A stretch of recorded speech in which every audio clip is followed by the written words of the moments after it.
जगत में कोई न परमाने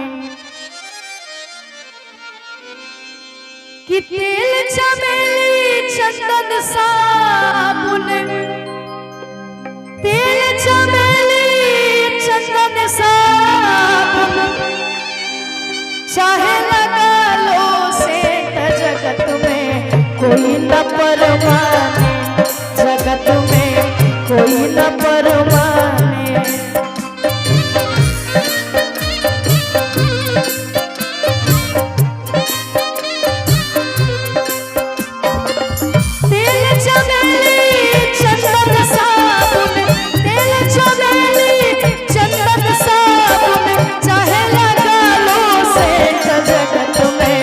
कोई न परमाने, जगत में कोई न परमाने।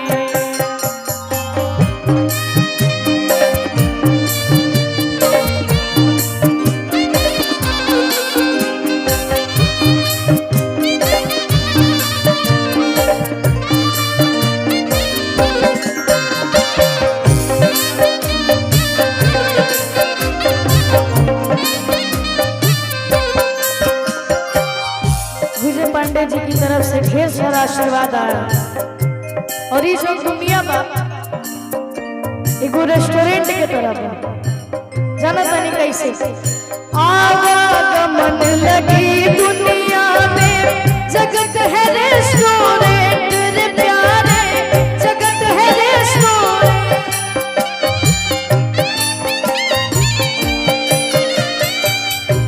ये जो धरती है यहाँ पे कोई आता रहता है, कोई जाता रहता है, यही से आवागमन लगी दुनिया में, जगत है रेस्टोरेंट रे प्यारे, जगत है रेस्टोरेंट।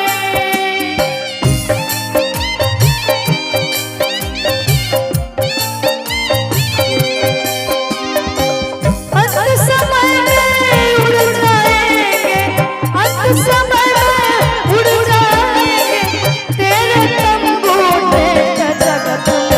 कोई न परमाने, जगत में कोई न परमाने। हाँ तेल चमेली चंदन साबुन, तेल चमेली चंदन साबुन चाहे लगा लो से जगत में कोई न परमाने, जगत में कोई न परमाने।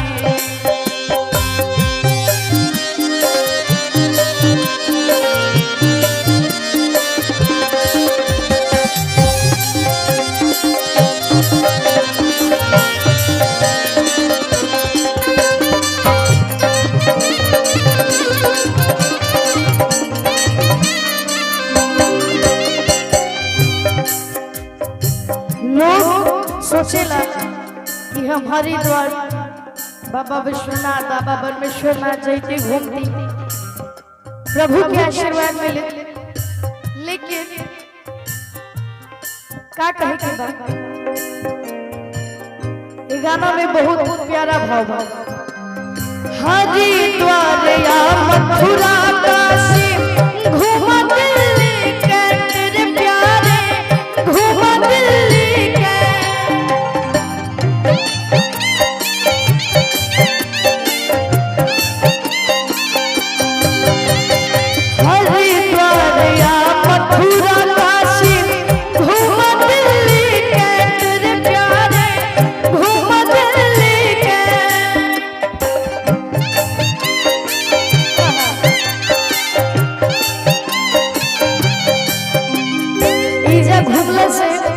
प्रभु के आशीर्वाद न मिले कैसे मिले?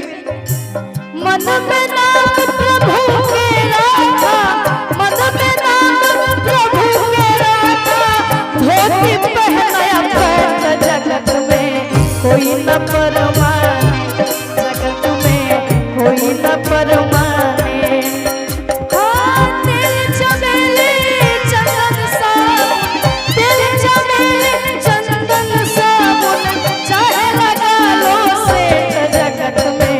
कोई न परमाने,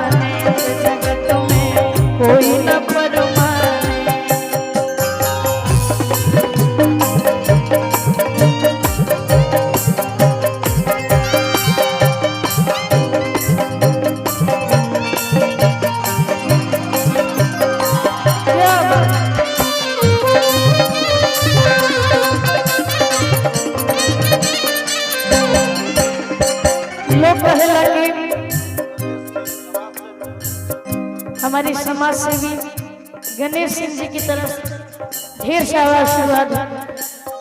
लोग कहेला कि आज के डेट में फलनवा के भी है बा, फलनवा के भी हो बा, लेकिन राष्ट्रपति या जनरल कर्नल या हो सीनेटर प्यारे या हो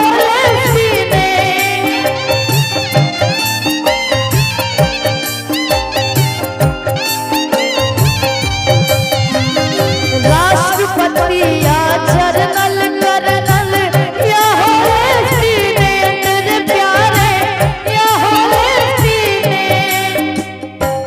केहू कतनो बड़ा पद पर कितनो पैसा कमाई, लेकिन काल सभी के खा जाई हो, काल सभी के खा जाई हो, लेडीज हो या जेंट्स जगत में कोई न परवाह, जगत में कोई न परवाह, कोई न परवाह, जगत में कोई न परवाह। तेल चमेली चंदन साबुन, तेल चमेली चंदन साबुन, चाहे लगा लो से जगत में कोई न परवाह, जगत में कोई न परवाह, जगत में कोई न परवाह, जगत में कोई न परवाह, कि जगत में कोई न परमाने।